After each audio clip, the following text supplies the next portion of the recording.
episode of Made in America is brought to you by America's Inventor Lady and Home Talk USA. Home Talk is a proud member of the King's Broadcasting Network, which has been bringing you the best in home-based innovation since 1998. Hi, everyone. Thank you so much for being with us for this episode of Made in America.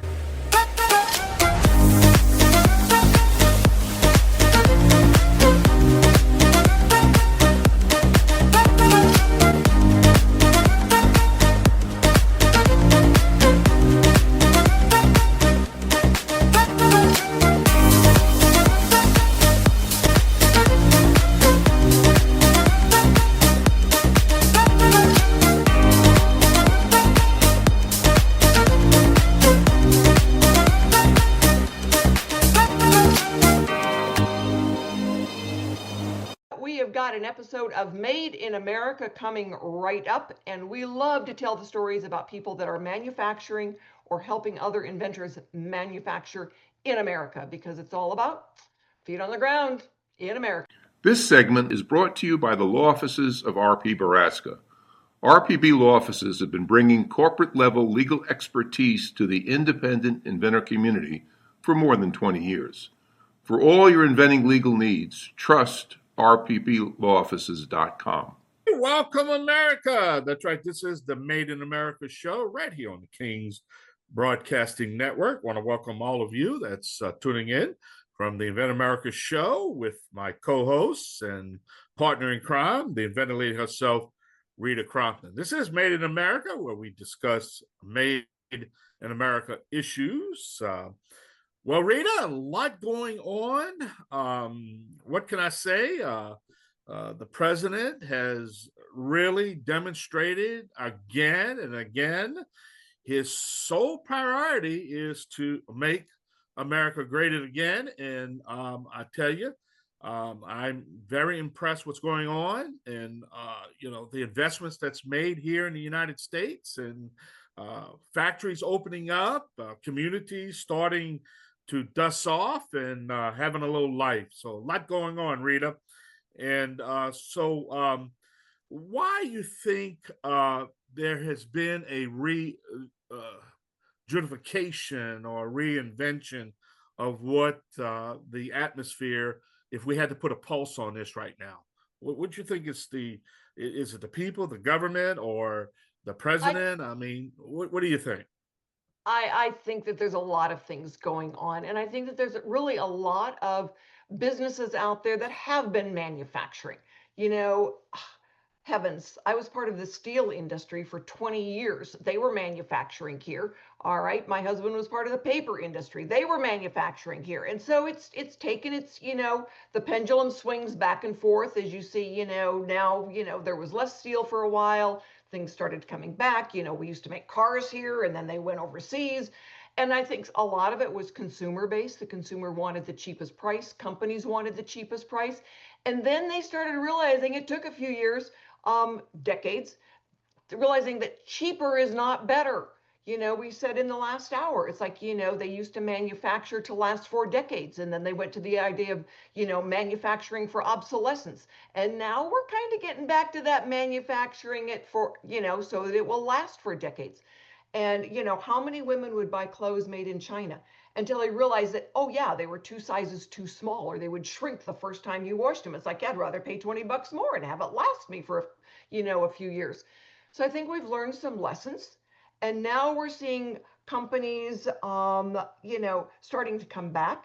And so when we look at, sewing solutions for you, my guest today, when we're talking about these family stories about manufacturing in America, it's not that they haven't been there. It's that we haven't gotten digging around for them and say, let's focus on this now. And now we're more about focusing on Made in America. And I think it's awesome. Well, I was trying to really find out what these corporate CEOs were really thinking about what was going to happen, because we had this conversation. Now, let's face it, me and you, Rita, we've been doing this a long time. We're entering our 29th year on the air here. And I can remember, let's go back 25 years when NAFTA was signed. And when China was allowed to come into the, the favored nation status under Clinton. I knew there was going to be a problem. And where it started is that I knew when we were working the trade shows, and China used to have maybe an aisle. You remember at the International Building Show, used to have an aisle. Right. And all of a sudden, they used to come in all the booths with the cameras and the pictures and taking pictures. And I was the first one that started the revolt here and say, "What are you doing?" Now, I lost a lot of sponsors. I lost a lot of, I became the black child of the industry because I was pointing out to them that why are y'all going to give China your technology? You think they're not going to copy it? And then all of a sudden, what happened? It went from 1 row to 2 rows to 3 rows. And you remember we had that discussion last year at the International Building Show. They owned half the building. China was half the building. It was all internet. It was all them. Yeah. And now it just got to the point where,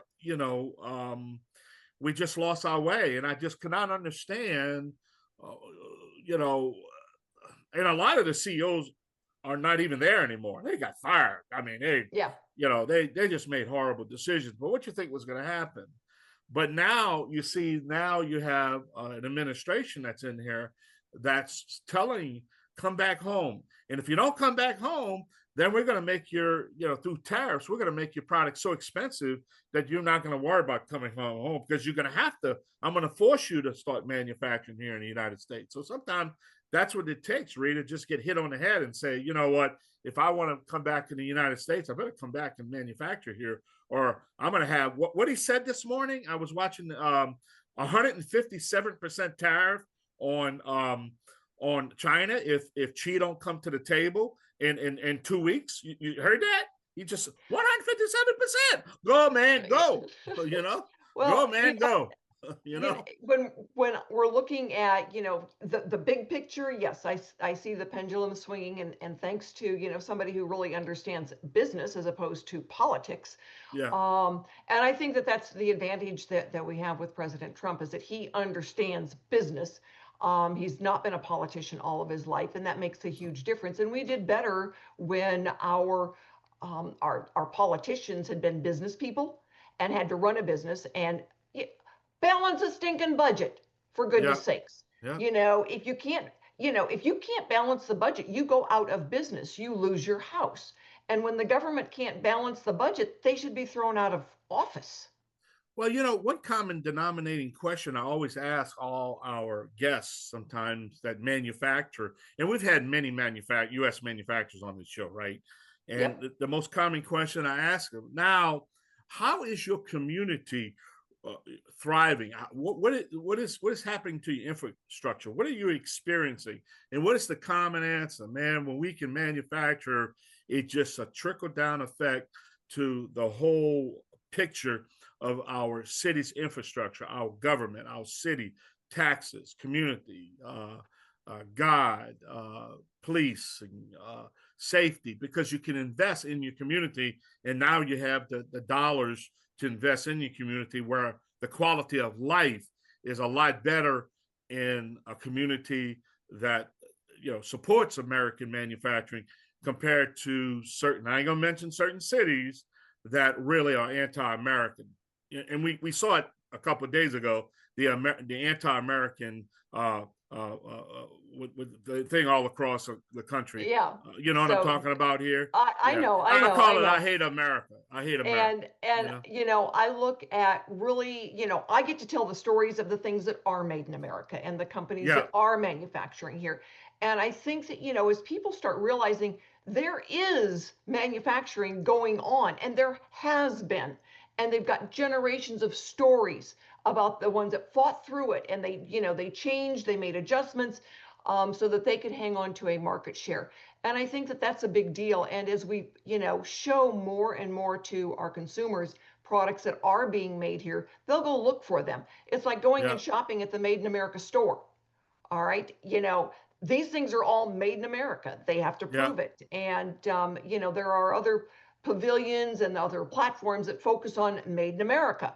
And so as we go out and we start featuring more and more of those and telling the stories, people are going to start understanding, you know what, it's coming back. it's always been here. It Yeah. was big, it got Yeah. littler, and then it's going to get bigger again. And so as we go through, telling the stories and Yeah. saying, go here. If you're manufacturing something, I'm going to send it to, Sewing Solutions for you. I'm going to look for somebody that can make it right here in America. So we're going to pay more attention to the companies that are making here, more attention to products that have stories behind them for generations. But a couple of weeks ago, you talked about the false claims. You remember you talked about the false claims that were, companies that were hiding behind the Made in the U.S. logo. They actually wasn't even produced here in the United States. You remember that? Yep, and the Made in America store, you've got to meet those qualifications before they will list you on their product. And in order to put Made in America on your packaging, you've got to meet certain qualifications. You can say assembled in America, but as the consumer now, when we can go and say, this is what you're looking for, then they can pay more attention to, the right slogan and the right rules for Made in America, because people cheat. They're going to cheat, and we want to help everyone understand kind of what those parameters are. Tell us who our guest is. I know you got a great guest coming up. Who's our guest? Well, Josiah Eggers is the president and CEO of Sewing Solutions for You. You heard me mention the company a couple of times. So yay, Made in America. And he works a lot with Kevin Cody. So we're going to find out, what that story is and how they work together. I know that Kevin's got a platform. He carries a lot of Made in America products on there. So we might ask them that question. What does he look for in Made in America, and have him clarify some of that. So that's what's coming up. I kind of got lost in time. How much time we have left here? None. None. Well, let's take a short break. We're going to be right back. This is Made in America. We'll be right back.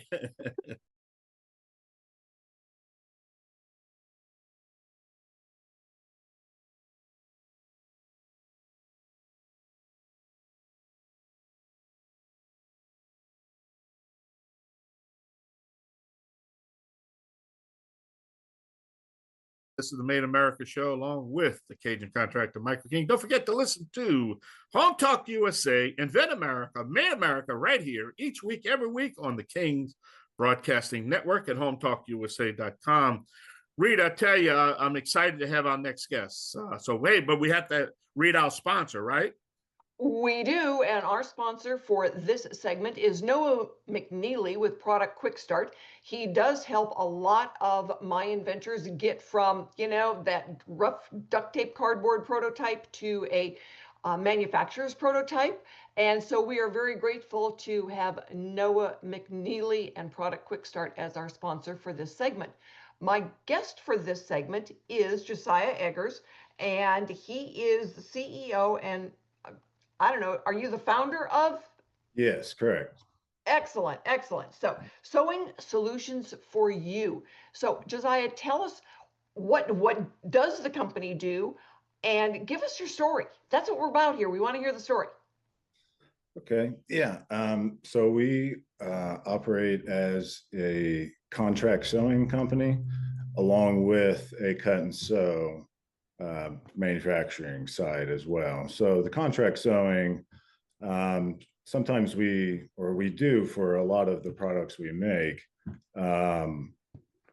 they are a manufacturing company that approached us that are looking for some of their products to be made. So they send us some of the stuff that they cut. So we offer just contract sewing for those products. And then the cut and sew would be more of your traditional, what people are looking for when they bring their products to market. They're looking for somebody to make them. So when you say products, give us an idea of the range of different products. Okay. Yeah, we make a lot of first responder gear. So they are different pouches, first aid kit type pouches. So they have different compartments to them. They vary in size. So they can be something that is a traditional carrying bag for a first responder, or is a small pouch, which is more of your accessory stuff that you would carry in the field. So we make a lot of those products, and then we make things such as aprons. We started making tote bags recently out of a canvas material. So That is a list of some items that we've done. But overall, we've done a lot of odds and ends stuff too. I've done things like laptop bags, placemats, you name it, we like to try it. So, there's a large list of things that we've done that we don't necessarily sell. Okay. All right. So how have you how over the years, how have you seen things change? Mhm. Yeah, we definitely get a lot more conversations. Um, and some of that process is obviously slow to evolve as far as transitioning products, but it's definitely brought um, more eyes to the manufacturing side of things here in America, because those conversations continue amongst people trying to get their products transitioned from overseas to here. But obviously, sometimes that process can be a little bit um, grueling, so to Yeah. speak. So what was your inspiration to starting the company? Yeah. So my inspiration started for the market of people that are in between. There's a lot of people with either inventors or companies that have product demands that aren't necessarily tens of thousands. Sometimes they're 500. It's still large enough demand that they can't manufacture it themselves. They need a company that can do that, but finding that isn't always necessarily easy. Manufacturing a lot of times is large scaled. So finding, somebody that can do that would definitely be the inspiration. It's the market that I attack, is that middle of the road, so to speak. I don't know if that's the proper wording for that. Well, we look at, I help inventors and honestly, dealing with textiles has been one of the biggest challenges that I've had for them. Yeah, they can sit down at their dining room table and make their prototype. It's finding someone that we refer to as a short run. All right, something that's less than 2,000 units, we call a short run so that they can get product out there. They can start selling it, prove themselves in the marketplace. So then they can go after a licensing deal or the bigger run if they need to.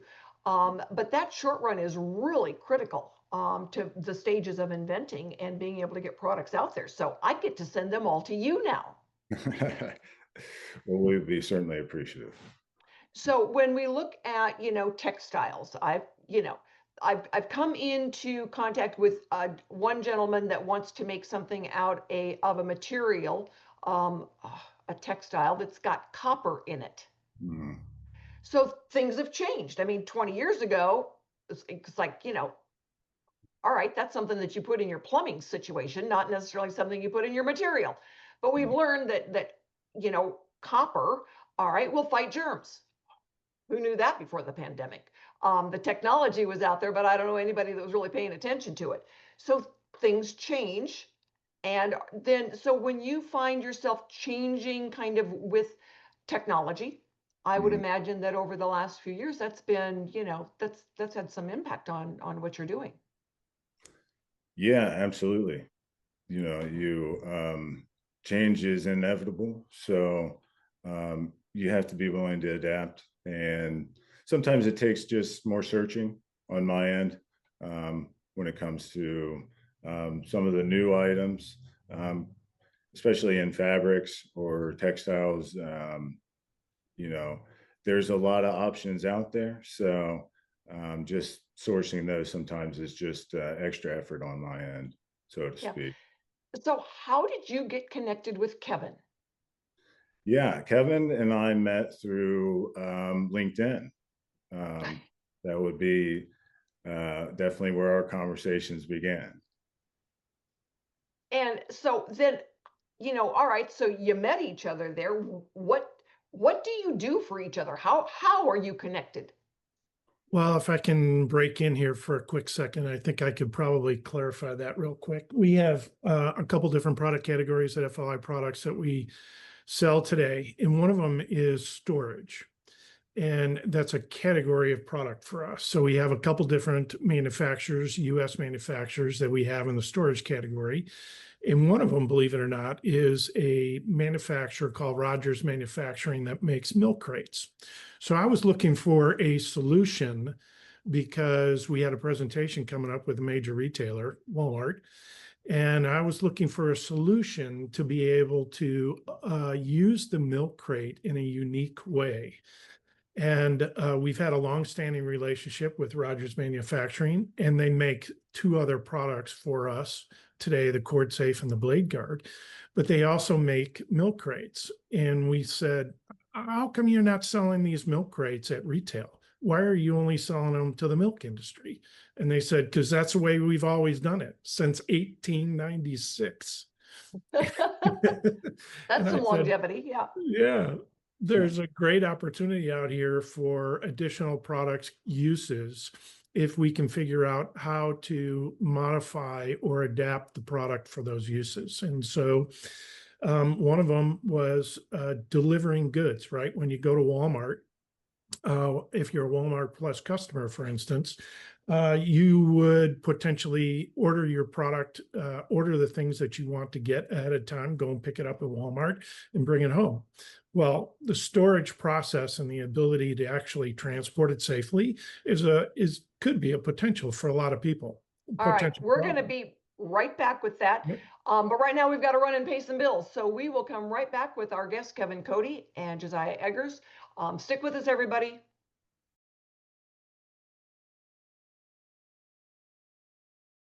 And thank you so much for being with us for this segment of Made in America, because we love telling the stories of, the different companies, factories, products, and everything that you can go out and look for that are made in America. So my guests right now, Kevin Cody and Josiah Eggers. Josiah manufactures textile products, sewing solutions for you right here in, what state are you in?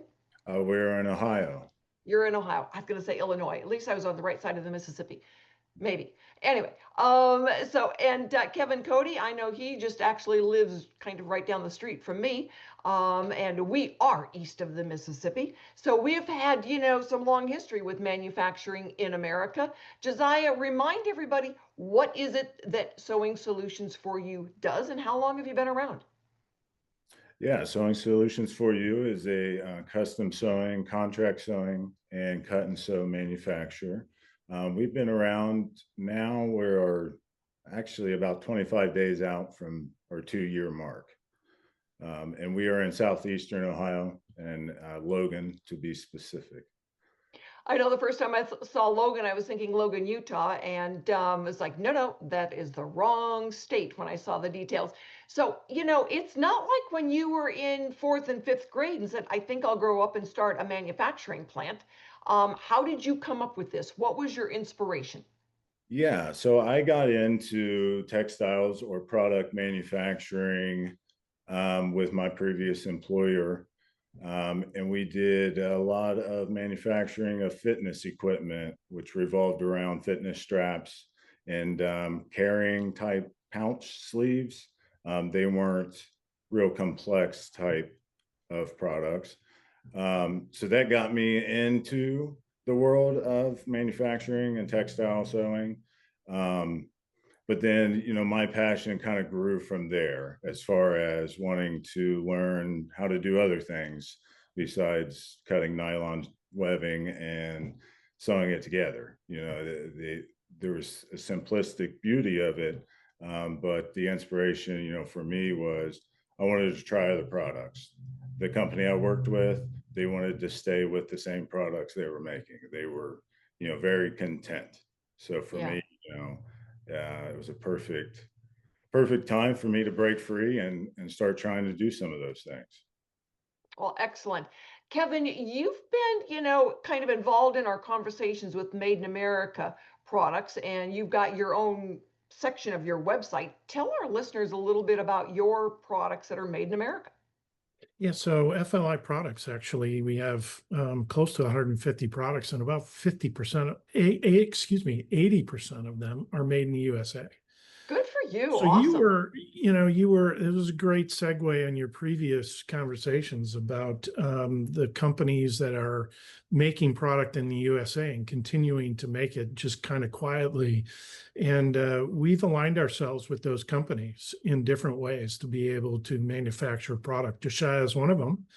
And we appreciate the opportunity to be able to be involved in not only taking their existing products and growing with them, but creating new products and accessories around the company's capabilities as well. So you're generally, when you're looking at bringing on a new product, what is it that you look for in determining whether or not you're going to carry a product or try to move a product? Yeah, we have a couple anchor categories of product that we're in today: houseware, storage, electrical, and a little bit of outdoors. And we've created brands inside of those categories.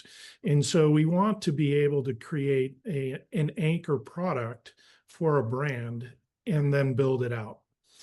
And so in the case of Josiah, the Crate Mate was a brand that we were building out, and we're making a presentation to Walmart and needed a way to create a carrying handle, some device other than just the handles on the crate to be able to transport it from car to inside, or from car to your grill, or in outdoors. Believe it or not, kayak fishermen use milk crates, right? So they need to figure out a way to get it from one place to another, and oftentimes have other things in their hands and can't use both hands on a crate. Here came Josiah with the capabilities of being able to make it. We wanted to find out if we could do that with him. And for that reason, we looked at his scope of business. We looked at his fit and capabilities and manufacturing capacity. And we said, yeah, this could be a good fit. So Josiah, how do you grow? How do you get the word out so more people know to contact you and ask you to do their manufacturing? Yeah, so we do a lot of marketing on LinkedIn. That's it's a big one for me. I'm a big part of our labor force because we are small. So I'm sewing every day. So that's a big part for me. Then locally, I definitely connect with several other businesses here that are within the same county that definitely know about us, and we make a few things for them to carry. That there's small amounts of things, but obviously that helps grow, at least at a local level. And then otherwise, we do a lot of marketing online. Yeah. I mean, you've got to, people don't know you're there Yeah. if you don't get the word out. And I know that that's the same thing that, so many of, our guests run into is that, we've got to be able to, tell them that they're there and get the word out and, do what we can to help tell the story about people that are, making products and what is made. So Kevin, what do you do? Not in products, but what do you do as far as the marketing? What is your marketing savvy? So we talked about this in the previous segment, the 4 Ps. We just help small manufacturers, kind of like Josiah and the Rogers Manufacturing Company, look at their capabilities and then build products around them and help them introduce and launch products. And we do that primarily through our relationships at retail and in e-commerce. We do it by developing strategies from pricing, promotion, packaging, and everything else, and then bringing those products to market as well. So I know, things have certainly changed over the last 30 years as far as, what we grew up with and then what we saw as marketing, just went from, I mean, honestly, Kevin, when we were growing up, there was no such thing as e-commerce. No, no, absolutely not. And, so then you go from the idea, it's like, what is this Amazon thing? And to the point where it's like, my husband would say, I really don't like the idea of buying on Amazon. I think it's terrible. We should go to the local retailers. And it's like, okay, we live in Eastern Tennessee now. The closest store is 30 minutes away. So if you want to go and hunt, by all means, go and hunt, because I kind of like Amazon now. And so, but we've learned to look at different things. How does someone, and I promise I won't tell anybody the secrets you're going to share with me. How do you look through stuff on an e-commerce site and not get junk? That's a really good question. Obviously, don't mean to put you on the spot there, but. Well, you have to do your homework, and the ability of a company like Josiah's, for instance, to be on Google, for instance, and have 4 or 5 stars on Google is, your first credible source of research. And then looking at the reviews and looking at a specific product that they make that might be important to you, and looking at the reviews and their capabilities and seeing how that works. And then obviously going on to look at your keywords. What do you type? What do you imagine? How do you think about a particular product in a way that makes you be able to keyword it on your laptop or your phone, and knowing the different mediums of how people are going to shop for your product is really important. And so looking at those things and knowing exactly how you can communicate your message and the things that you have to do to get it there is really important. Well, I agree. That's after, we bought the house and we were buying things, and I learned, you look at those reviews, and you 5 reviews doesn't count. I want 500 reviews. And then I want to go and read all the ones that put down 1 star. Yep.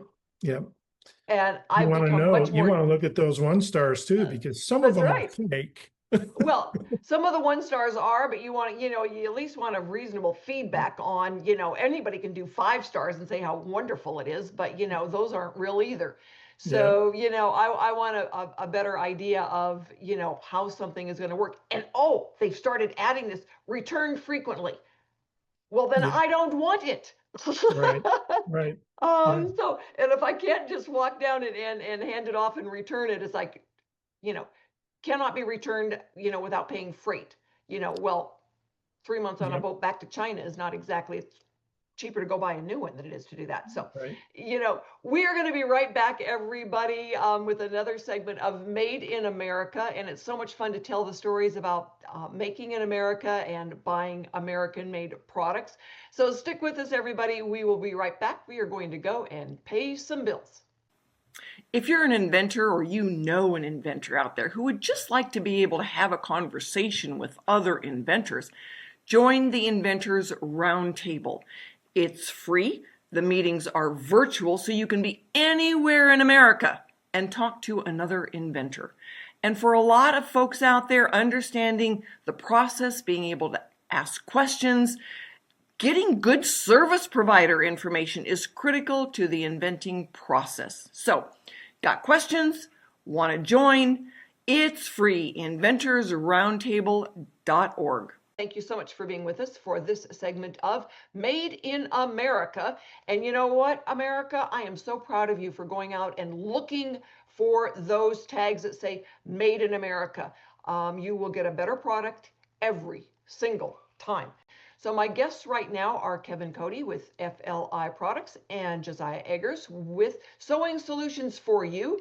Josiah is a manufacturer in Ohio, and he will take on short runs for inventors or people that have got a short order. And also, I would imagine, Josiah, you will do the thousands if you are asked, right? Yeah, correct. I mean, obviously, with some of those, that would definitely be the goal for us, if it can grow, we'll grow with it, so to speak, or just acquire it if that's all it requires also. But yeah, that's definitely where we would like to take products. So where do you see your business, the manufacturing plant, growing too, having different plants in different states, or just, you add to yours as you're needed? What do you see in fantasy land, Josiah? Where are you?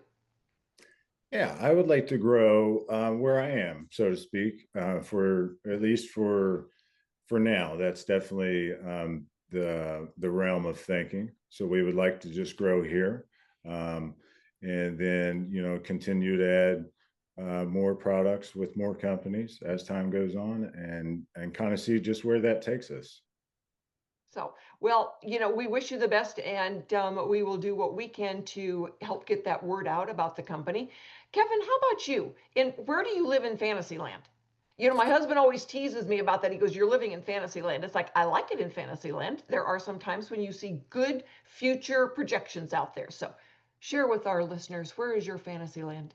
Our goal is to make sure that we are capable of fulfilling our customers' needs every day on a timely basis, 100% of the time. And we take pride in being able to ship 100% of our orders in 24 hours, 100% complete. And I think that's what people recognize us for. And when we do that, we certainly build credibility in our reviews. We build credibility in our capabilities. And we have a direct-to-consumer side of the business, and then we have the retail and e-commerce side of the business. And that direct-to-consumer side of the business is becoming more and more visible to a lot of people. Certainly AI and Chat GPT and Grok and all the other big players in that LLM world are creating opportunities for smaller companies like us to compete with the big guys. And being able to adapt to that technology and create opportunities through it to drive people to your website. A guy like Josiah can now compete with some major companies. And so can we, through the accessibility and the fit that we have with Josiah, as well as with our other manufacturers, injection mold manufacturers and sewing companies, and a variety of others. Well, I think it's really interesting that technology in that e-commerce, that AI world is changing so fast. And, you can either change with it, or it will swallow you and eat you whole. And you disappear, basically. So when we're looking at then, the different things as they're changing, it's interesting when you say, okay, I can do this. I can learn a new trick. They always say, old dogs can't learn new tricks. Well, I'm going to bark the difference on that, because yes, I can learn new tricks. Yeah. And we have to. And it's really it's amazing when you say, "Oh my God, I learned how to do this." It's great, and we can. And as the technology changes and the e-commerce changes and the technology changes, we can change along with it. Yeah, if you don't learn every day, you just become stagnant, and eventually you will be replaced.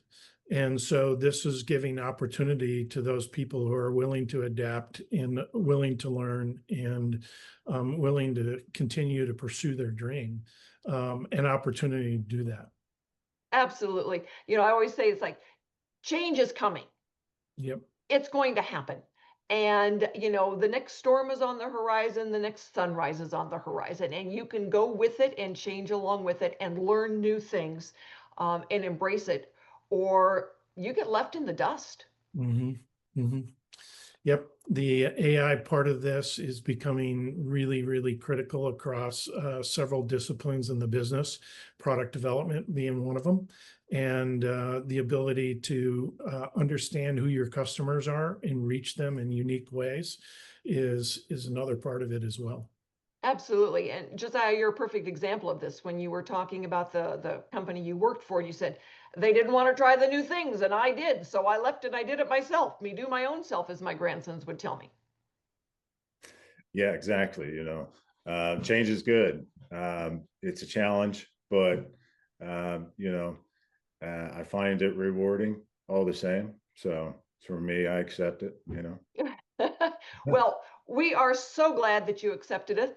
And everyone, thank you so much for being with us today for this episode of Made in America. And we will be back next week with more about the policies of manufacturing in this wonderful country. So join us again next week.